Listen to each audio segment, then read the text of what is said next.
एक बार मोहतमीम साहब से अर्ज़ कर दी कि मौलाना साहब 5 माह से तनख्वाह नहीं मिली है, अभी बहुत ज़रूरत है, मुझे रकम चाहिए। तो मौलाना ने फरमाया कि यहाँ तो साल साल भी तनख्वाहें नहीं मिलती है। मैंने वही मोहतमीम साहब से फरमाया कि हज़रत, आपके बेटे और आपकी अहलिया जो कि मदरसे में मुअल्लिम हैं और हर माह अपनी तनख्वाह पाबंदी से वसूल करते हैं, और आपके दामाद तो तनख्वाह के साथ एडवांस भी लेते हैं, तब तो बजट होता है। मेरी इस गुस्ताखी पर मुझे उसी दिन मदरसे से निकाल दिया गया। रहमानिर्रहीम व बिही नस्तईन, अम्मा बाद। मुअज़्ज़ज़ नाज़रीन किराम, सामिईन इज़ाम और नौजवान दोस्तों, एक मैसेज मेरी नज़रों से गुज़रा जो मुझे अच्छा लगा और मेरे दिल में यह ख़याल आया कि इस बात को मुझे भी सुनना चाहिए, जानना चाहिए और समझना चाहिए। इसलिए मैंने आप हज़रात तक इस बात को फैलाने की और पहुंचाने की कोशिश की है। वो मैसेज ये लिखा है कि मदरसे से, ये एक मदरसे के फाजिल और फारिग की एक दास्तान है, अजीब दास्तान है। आप भी सुनिए, सुनने से ताल्लुक़ रखता है और गौर कीजिएगा। आप भी लिखते हैं, मदरसे से फरागत से पहले ही ये सुनते रहे कि बाहर निकलकर इमामत खिताबत करनी है, तदरीस करनी है। बाहर निकले तो 2 साल तक मुसलसल कोशिश के बावजूद भी कहीं पढ़ाने के लिए जगह ना मिली। अगर कहीं जगह मिली भी तो 1000 किस्म की शराइत और तनख्वाह बावर्ची से भी कम। जब मजबूर होकर एक पेंट फैक्ट्री में 15,000 पर नौकरी शुरू की तो साथियों और असातिज़ा को मालूम हो गया। मदरसा बुलाकर इतनी ज़्यादा बेइज्जती की कि रोने पर मजबूर कर दिया। मेरे वालिद साहब को भी बुलाकर बेइज्जती की। उस्ताद साहब से अर्ज़ की कि उस्ताद जी, हालात ठीक नहीं हैं। 2 साल मुसलसल तदरीस और इमामत ढूंढने पर भी जगह नहीं है, तो उन्होंने मुझे एक मदरसे में तदरीस के लिए भेज दिया। वहाँ 8 असबाक पढ़ाने शुरू किए। रहाइश भी इधर थी, 10 जिम्मेदारियाँ भी और तनख्वाह भी 6,000 रुपये। और ये तनख्वाह मुझे 5 माह नहीं मिली।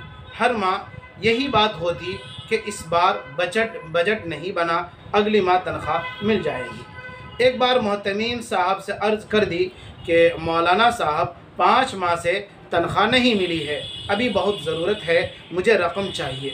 तो मौलाना ने फरमाया कि यहाँ तो साल साल भी तनख्वाहें नहीं मिलती है, तुम्हें उस्ताद साहब ने यहाँ भेजने से पहले नहीं बताया था कि तनख्वाहों का मसला है।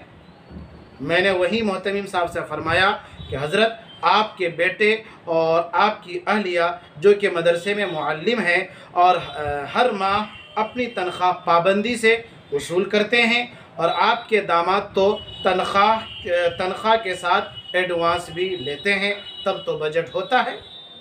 मेरी इस गुस्ताखी पर मुझे उसी दिन मदरसे से निकाल दिया गया और उस्ताद साहब को फ़ोन करके बताया कि आपका शागिर्द बहुत ज़्यादा बदतमीज़ और नालायक है, मज़ीद बर्दाश्त नहीं कर सकता। 3 साल हो गए, मेरी तनख्वाह जो 30,000 बनते हैं वो मुझे नहीं दिए, जबकि मोहतमीम साहब हर कुछ माह बाद उम्रा के लिए भी जाते हैं, कभी मलेशिया, कभी यूरोप, बेटे समेत चंदे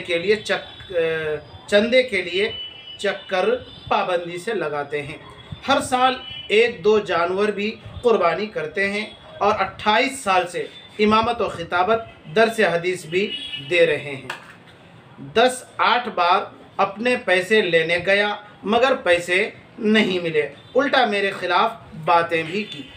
उसके बाद जामिया कलात से कट पीस का काम शुरू किया, लेकिन मुसलसल माली हालात और मजबूरियों से तंग आकर फ़ैसला कर ही लिया कि कोई लाख बात करे तो परवाह नहीं।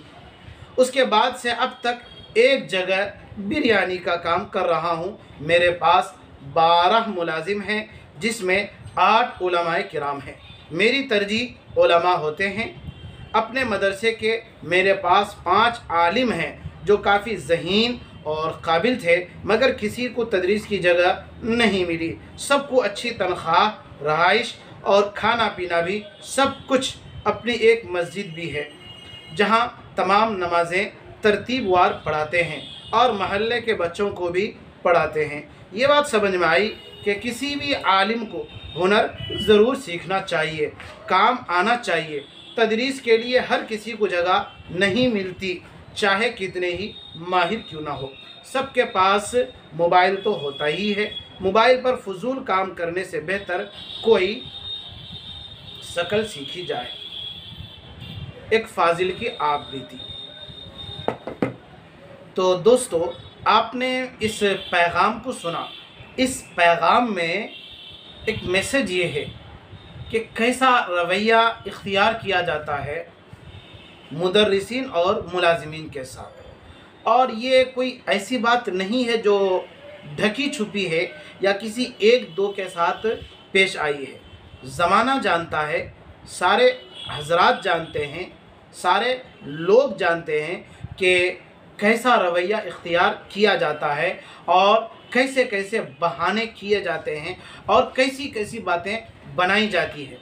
تو جس صاحب نے بھی یہ تحریر لکھی، تحریر سے پتہ چلتا ہے کہ حقیقت میں اس کے ساتھ یہ ظلم ہوا ہوگا اور مجبور میں آ کر کے اس نے یہ فیصلہ لیا ہوگا کہ اس نے بریانی کا کام شروع کیا، ہوٹل بنایا اور اپنے اسٹاف میں ملازمین میں اس نے علماء کرام ہی کو رکھا۔ اور ماشاءاللہ جیسا کہ میسج میں آپ نے بھی سنا، میں نے بھی پڑھا کہ مسجد ہے ایک، اس مسجد میں باری باری علماء کرام نماز بھی پڑھاتے ہیں اور محلے کے بچوں کو مکتب میں بھی پڑھاتے ہیں۔ تو بنیادی تعلیم بھی دے رہے ہیں اور پیٹ کا یعنی پیسے کا مسئلہ بھی حل ہو رہا ہے، دین کی خدمت بھی ہو رہی ہے اور کسی کا محتاج نہیں بننا پڑتا ہے۔ بہرحال ہم اللہ سے دعا کرتے ہیں کہ اللہ تبارک و تعالی حالات کو سازگار فرمائے اور ہم تمام علماء کرام کو اور تمام انسانیت کو اچھے اخلاق کے ساتھ جینے کی اور اچھے اخلاق کا مظاہرہ کرنے کی توفیق نصیب فرمائے۔ اللہ مجھے بھی آپ کو سب کو ان تمام باتوں پر عمل کرنے کی توفیق عطا فرمائے۔ آمین یا رب العالمین۔ والسلام علیکم ورحمۃ اللہ وبرکاتہ۔